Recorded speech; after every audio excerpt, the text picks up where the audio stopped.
dengan NIM 201003222011247 dari kelas teknik sipil kelas D. Perkenalkan, nama saya Febri Agita Firmansyah, NIM 2010322011226 dari teknik sipil D. Di sini saya akan menjelaskan tentang pengertian hidrologi. Hidrologi adalah ilmu yang berhubungan dengan keterdapatan dan penyebaran air di atas, pada, dan di bawah permukaan bumi, termasuk sifat-sifat kimia dan fisika, serta interaksinya dengan lingkungan.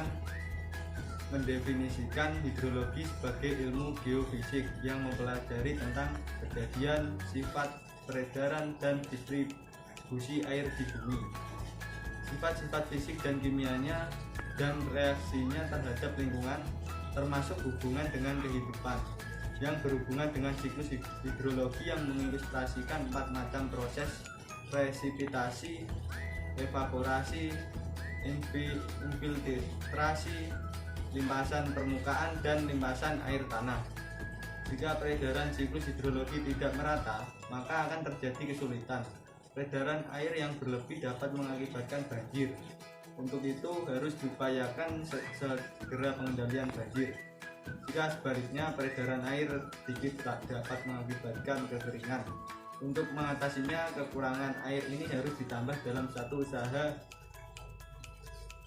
pemanfaatan air. Berikut gambar siklus hidrologi pendek.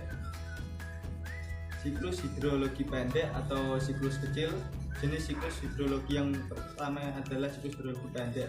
Siklus hidrologi ini merupakan siklus yang paling sederhana karena hanya melibatkan beberapa tahapan saja. Adapun beberapa tahapan yang ada di dalam siklus hidrologi pendek antara lain sebagai berikut.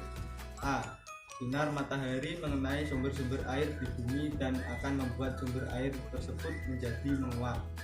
B. Karena penguapan tersebut, maka terjadi kondensasi sehingga kemudian membentuk awan yang mengandung uap air. C. Awan yang mengandung uap air kemudian mengalami kejenuhan dan turunlah hujan di permukaan laut. Karena hujan di siklus hidrologi pendek ini terjadi langsung di atas permukaan laut, maka tidak ada tahapan pengaliran menuju ke laut lagi. Air hujan yang turun ke laut tersebut kemudian bercampur kembali dan mengalami siklus air kembali. Berikut adalah gambar siklus hidrologi sedang. Siklus air yang selanjutnya adalah siklus sedang. Siklus sedang tentunya memiliki proses yang sedikit lebih panjang daripada siklus hidrologi pendek. Adapun beberapa tahapan dari siklus hidrologi sedang ini antara lain sebagai berikut. 1. Matahari menyinari permukaan bumi termasuk sumber-sumber air, macam-macam laut, samudra, dan lainnya, sehingga sumber-sumber air tersebut mengalami penguapan. 2.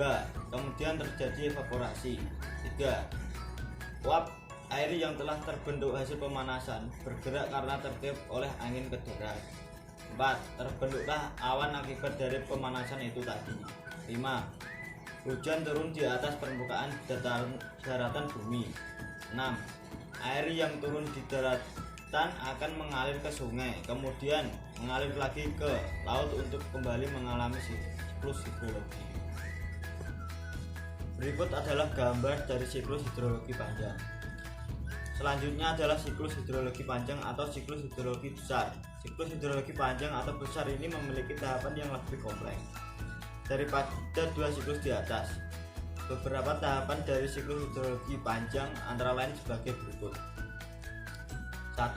Matahari menyinari permukaan bumi termasuk sumber-sumber air, laut, samudra, dan lainnya, sehingga sumber-sumber air tersebut mengalami penguapan. 2. Kemudian terjadi evaporasi. 3. Kemudian uap air mengalami sublimasi. 4.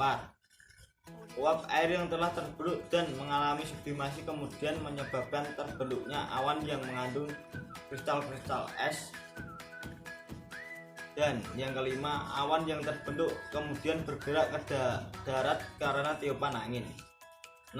Kemudian terjadilah hujan di atas daratan bumi. 7. Air yang turun di daratan akan mengalir ke sungai, kemudian mengalir lagi ke laut untuk kembali mengalami siklus hidrologi.